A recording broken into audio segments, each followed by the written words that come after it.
This is an RNZ podcast.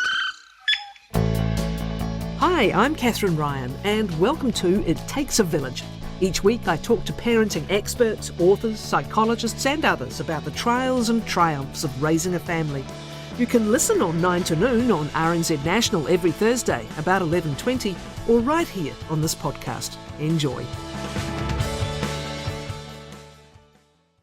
Elana Cohen is an occupational therapist who has 2 decades' experience working with children of all ages and all abilities and their families. She's Nelson-based, working for Health New Zealand's Child Development Service, as well as in private practice. And Elana Cohen says parents and caregivers often need a lot of support to help ensure neurodivergent children flourish. This is some of the work that she is involved with. Kia ora and welcome. Nice to talk to you. Kia ora, Catherine. Thank you so much. Nice to be here. Yeah, tell us a little bit more about the work that you do generally. Yeah, well, this is kind of my life's work. I've worked with autistic children beginning, in 2004, and I've kind of been a straight shot since I was a teen as far as what I do, and so it's morphed into becoming an occupational therapist, which means that I help kids and their family systems, as well as adults, with their daily life tasks. So occupations in occupational therapy refers to things that occupy your time, which, if you have an illness, injury, or disability, will become more stressful or difficult, and hence the role of an occupational therapist. So I've kind of developed a bit of a specialty in neurodiversity and helping with things, at the intersection of sensory processing, behavior, emotional regulation, trauma, attachment, and generally just ensuring that the things that happen early in life set you up for good lifelong mental health. As an occupational therapist, can you share how you approach supporting neurodivergent children and families? Can you give us some insight into, obviously, everyone different, but what are some of the ways that you support these families? Sure. So when I hear of a child that kind of comes across my desk, be it in the public health service or in my private practice or anyone really, I think what's happening, what's getting in the way of them doing something that feels good and makes sense for them. And I'm thinking about it kind of from the lens of what's their body, what are the demands on their body motorically and physically, what are their cognitive demands, what are the sensory demands, what's the environment like, and how does it support their success or lack of success, what are the emotional and relational demands of the task, and are all of these demands a good match for their current abilities at that moment? And if not, then something probably needs to shift. Maybe that's shifting something in the environment. Maybe that's shifting the demands of the task or reframing what is being expected of them. Or maybe that's working on upskilling, something that's a skill deficit, like, for example, something that needs practice. So can you give us some insights from your practice into, I guess, challenges for families in this area? And, again, sometimes it is everyone else actually who needs to get with the program, right? Is that one of the primary challenges, in fact? Just the lack of structural kind of support and environment often? Yeah, well, I think what, I and my colleagues have been seeing over the last several years more and more is reports from other people who are involved with children, like the parents or their teachers or their sports coaches or, people from the community who maybe lack an understanding of what is and is not developmentally appropriate and what does or does not need to be pathologized. And so people will say, oh, the child is really sensory, they're touching everything, they're running everywhere, they're always climbing on things, or, they're squeezing themselves between pieces of furniture and climbing under the couch cushions. And all of these things are within the realm of normal, developmental behavior for somebody who has a body, and especially a young person with a body, figuring out their body and their body's needs. And so I often look at things through a lens of understanding what the body needs and what the brain needs at a given time, and rather than seeing something as poor behavior or a child being deliberately malicious or manipulative or lazy, which presumes a lot more cognitive development than a child generally has, I just kind of look at it for what it is and try to help reframe the adults around the children to understand that a child's body, whatever a child's body is doing at a given time, is really rich and key information about where their nervous system is at, what they need at that moment. And, the proof is right there. Like, you don't need to dig very deep. If a child is spinning around wildly, then that child needs to spin and they need some vestibular input, for example. Okay. Typically, what is known about how neurodivergence manifests in children and at what age? Well, oftentimes a lot of referrals will come for young children considering autism and ADHD, which are two very common and quite trendy these days diagnoses within the umbrella of neurodiversity, although neurodiversity refers to everyone with a brain that develops differently. So it could be, it's a wide breadth, but anyone who has either a diagnosis or not, or any mental health issues. But I guess for our purposes, we can think about autism and ADHD, since that's kind of hot on everyone's mind these days and relevant in childhood. So in this country, ADHD is not considered as a diagnosis until a minimum of age 6. So that is a good piece of information for example, parents and GPs to know if they're thinking about referring. Children that are wild and bouncing off the walls, up until age 6 or 7 will not be considered for an ADHD diagnosis. So that's just kind of a hard and fast thing. And then when it comes to autism, you can know about autism a lot earlier. So autism, I would diagnose, I would be a part of the diagnostic team and comfortable doing that from as early as, I would say, 18 months at the very earliest. A lot of times it's not clear at that point, but sometimes it is, and that is clinically sound to diagnose at that young an age. What are parents and caregivers worried about, and what are they raising with you? As I said, your starting point is, let's not pathologise a child's behaviour, full stop, right? But what are the issues they will raise where they are seeking support or seeking help, and what are some of the things you can do to give them some context? Yeah, so parents, first and foremost, want their children to be happy and healthy and as independent and functional as possible. And people from different places or different cultures will define that differently. And so for some, they want their child to do very well academically. And for others, they want them to be, going out and independently playing with friends, or being able to feed themselves, dress themselves, and use the toilet on their own. So it really can vary a lot.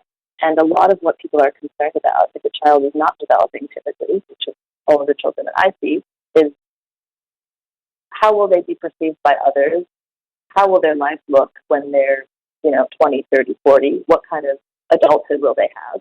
And parents often get really caught up in worrying about the far future at the expense of providing their child what they need at the moment. And so oftentimes the best thing I can offer is a bit of a paradigm shift about the importance of providing a child in the moment what they need at the moment, because children are notorious for living in the moment and not really, lamenting the past or predicting and fearing the future in the ways that adults do.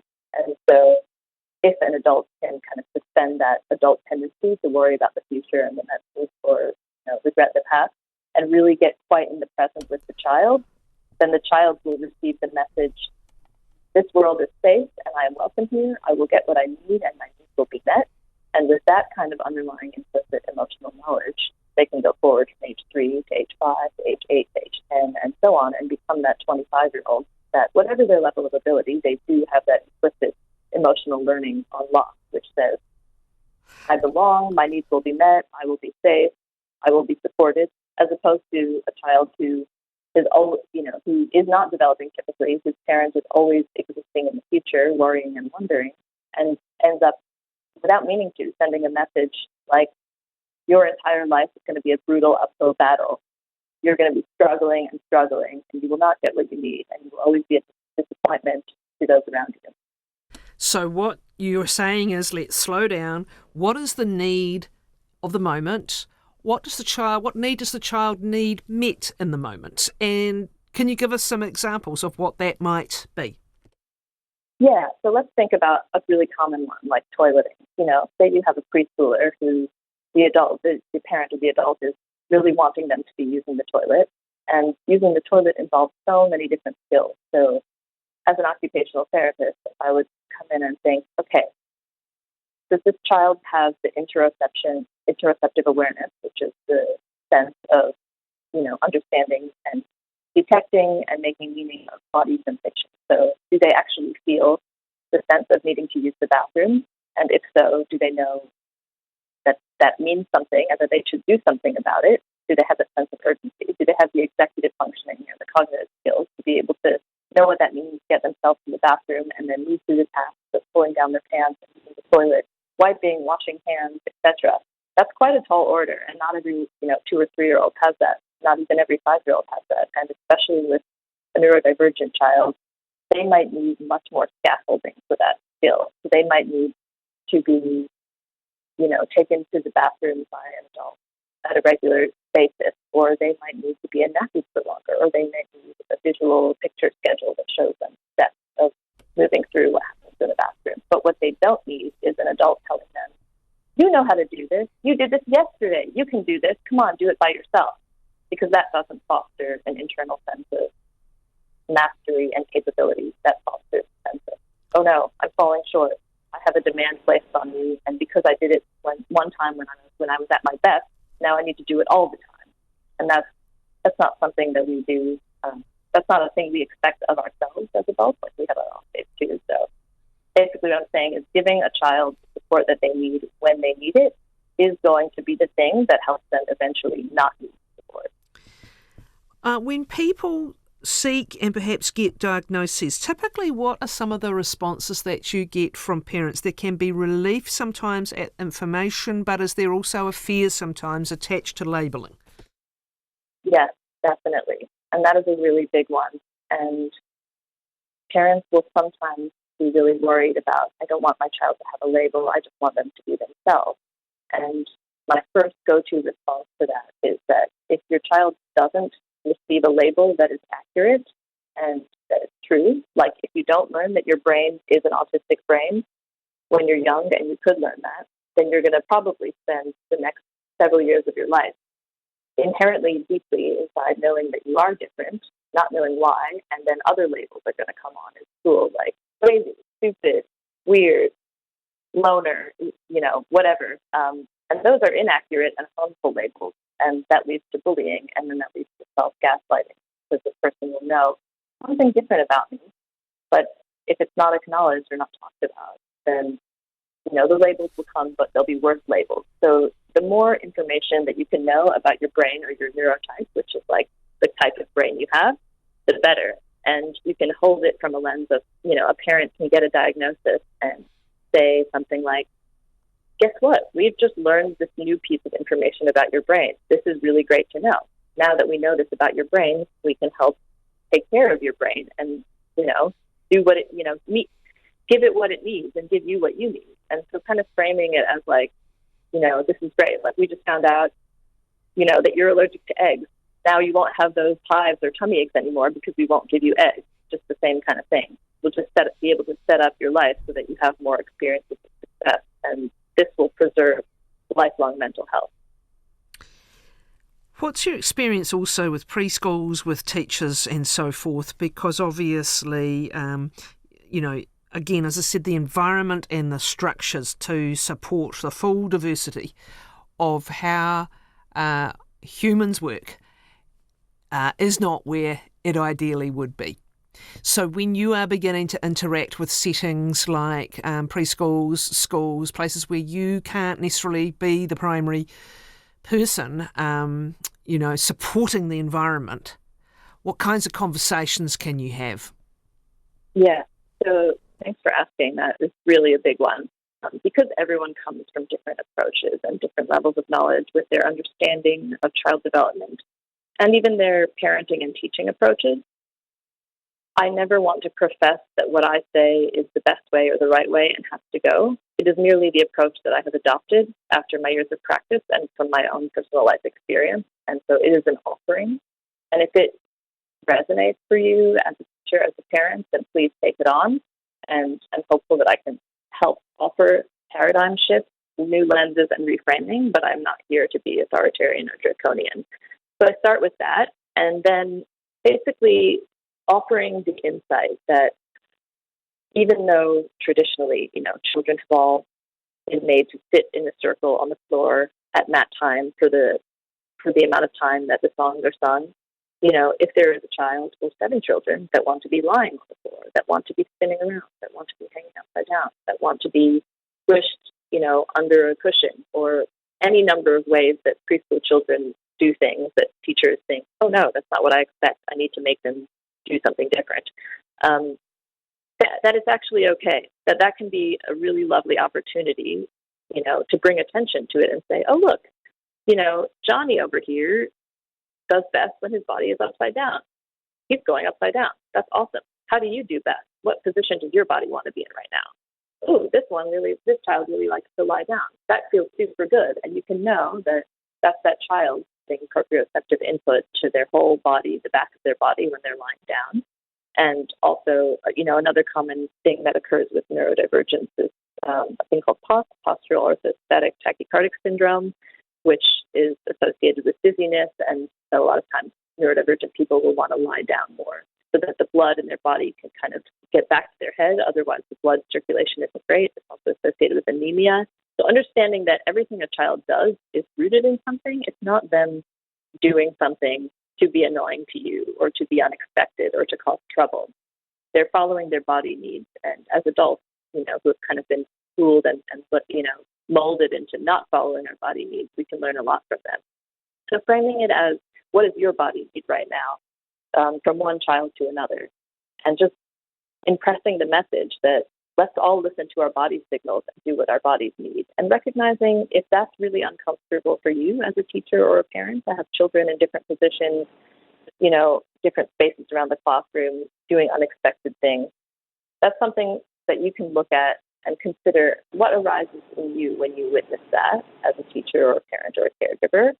And what does that tell you about what you learned about, when you were a child? And just, get clear on the difference between self and other. Like, is this a problem for me or is this a problem for them? Obviously, if it's unsafe, then you can put a stop to it. But if it's merely, unconventional, then is that really a problem? It's not a problem for me as an OT. Thank you. Much appreciated. That is Elana Cohen, who is an occupational therapist. She's Nelson-based. She works for Health NZ's Child Development Service as well as in private practice, and she's had 2 decades working with children of all ages and their families. Some of you were asking what, in Alex Sim's discussion about what to do with your email spam, what was the name of the anonymous email forwarding service she referred to, which will accept the emails and forward them to you? The one she talked about was Anonaddy, ANONADDY, and I think it's add.io. But have a Google, anonaddy.com. She was also talking about adding the plus sign plus the word you want blocked in that email as well. Have another listen back, but if you were struggling to hear what that was, it was Anonaddy.